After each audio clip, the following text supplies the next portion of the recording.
In this video we are going to discuss about boiler feed water system. The feed water system comprises of condenser, condensate pump, hot well, feed water pumps, feed water regulator and feed water valves. The steam supplied to various machinery returns to condenser, where it condenses. The condensate pump takes suction from the condenser and delivers the water to the hot well. The water is deaerated of dissolved oxygen and carbon dioxide in the hot well to prevent corrosion. The feed water pump takes suction from hot well and delivers the water to the boiler through a regulator and feed water valves. Multistage centrifugal pumps are used as boiler feed pump in modern ships.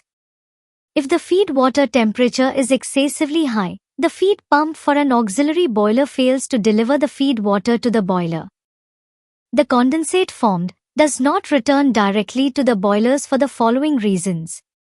The temperature of the condensate is low and will cause mechanical straining of the boiler. Any oil contamination from leaking heaters or tank coils has to be removed before water enters the boiler. An observation tank serves the purpose of checking oil contamination.